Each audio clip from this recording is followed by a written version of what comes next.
amal apa saja yang bisa kita lakukan sepanjang rentang 10 pertama bulan Dzulhijjah.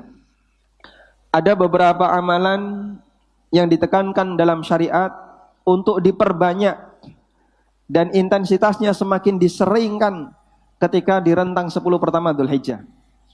Yang pertama adalah amal takbiran. Yang pertama amal takbiran.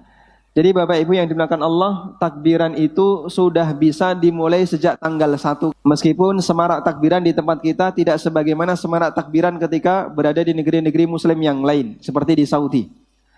Jadi kalau di sana, karena memang masyarakatnya sudah terdidik dengan masalah seperti ini, kita biasa mendengar orang takbiran sambil nyetir mobil, sambil berkendara, ketika di jalan mereka lewat takbiran.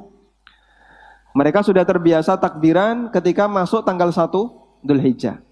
Apa dalilnya kita disyariatkan untuk banyak takbiran ketika masuk tanggal 1 Dzulhijjah? Dalilnya adalah sabda Nabi SAW dalam hadis yang diriwayatkan oleh Ibnu Umar radhiyallahu anhuma.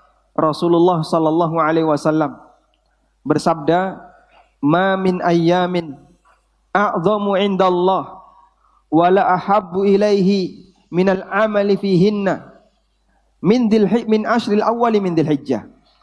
Tidak ada hari yang lebih agung di sisi Allah dan Allah lebih mencintai amal yang dikerjakan di dalamnya melebihi hari 10 pertama bulan Dzulhijjah. Lalu beliau mengatakan, fa'aksiru fihi minat tahlil wat takbir wat tahmid.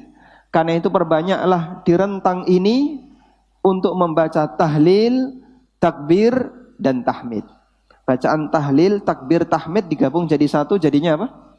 Takbiran. Allahu Akbar, Allahu Akbar. 2 kali atau 3 kali? 2 atau 3? Boleh 2, boleh 3. Saya tambahkan Allahu Akbar. La ilaha illallah wallahu akbar, Allahu akbar walillahil ham. Di situ ada takbir, ada tahmid walillahil ham, dan ada tahlil.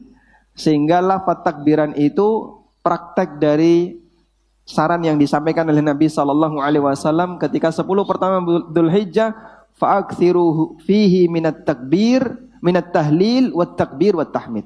Perbanyak membaca tahlil, takbir dan tahmid. Tayyib. Karena itulah dulu para ulama di zaman para sahabat seperti Abu Hurairah radhiyallahu anhu dan Ibnu Umar radhiyallahu anhuma, beliau ketika masuk tanggal 1 Dzulhijjah secara sengaja keluar dari rumah menuju pasar. Ke pasar ngapain? Bukan untuk cari HP, bukan untuk cari iPad, tapi beliau ke pasar untuk takbiran. Beliau lantunkan takbiran keras-keras sehingga didengar oleh orang-orang yang ada di pasar. Akhirnya mereka menggema takbiran, mengikuti takbirannya Abu Hurairah dan Ibnu Umar radhiyallahu taala anhum. Nah, ini contoh bagaimana para sahabat itu mempraktekkan sunnah langsung di lapangan sehingga bisa ditiru oleh masyarakatnya yang lain. Dan Allah Subhanahu wa taala juga berfirman di surat Al-Hajj, "Wadhkurullaha fi ayyamin ma'lumat." Wadhkurullaha fi ayyamin ma'lumat. Sebutlah nama Allah, agungkan nama Rabbmu fi ayyamin ma'lumat, di hari-hari tertentu. Kata Ibnu Abbas, ayyamul ma'lumat huwal ayyamul ashri min Dzulhijjah. Yang dimaksud dengan ayyamul ma'lumat di situ adalah 10 hari pertama bulan Dzulhijjah. Sehingga ayat ini mengisyaratkan kepada kita untuk memperbanyak zikir di sepanjang tanggal 1 sampai 10 Dzulhijjah. Baik, terus bagaimana cara takbirannya? Kalau mengenai cara takbirannya sama persis sebagaimana takbiran yang kita baca ketika Idul Fitri dan Idul Adha. Lafadznya sama, caranya juga sama. Anda silahkan lantunkan takbiran. Dan tolong perlu diperhatikan, takbiran itu tidak harus dikomando. Di sini ada yang belum hafal takbiran, boleh angkat tangan. Semua hafal ya? Insyaallah. Maka ketika kita sudah hafal, jangan nunggu dikomando, silahkan langsung takbiran sendiri-sendiri. Ada sebagian orang yang nggak takbiran kalau nggak dikomando. Ini sangat disayangkan. Anda punya senjatanya tapi tidak mau menggunakan kecuali ketika dipandu. Padahal dia sudah bisa menggunakannya. Anda kehilangan banyak kesempatan kebaikan ketika harus nunggu di komando.